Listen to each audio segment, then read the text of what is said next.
दर्शक बंधु तो आज आम आसु कटक नेताजी सुभाष चंद्र बोस को जन्म जोटी होते एवं तो संग्रहालय हो जाइए।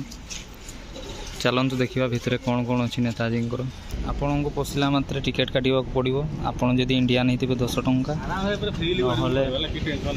फरेनर होते 20 टंका। चलतु देखा भितर कौन कौन अच्छी।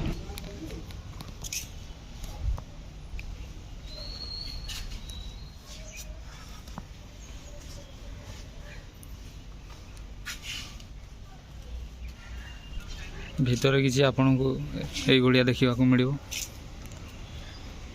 देखिपे।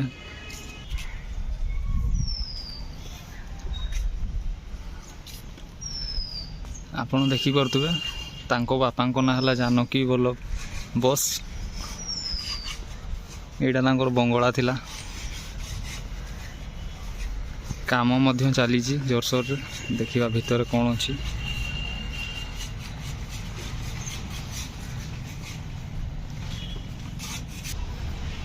म्यूजियम नंदनकानन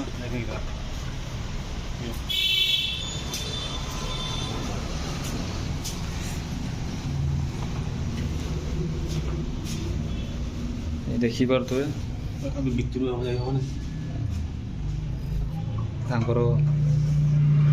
ऑफिस आपन देखिपे से पाखरे नेताजी व्यवहार करदुआ कलम अच्छी किसी बढ़िया।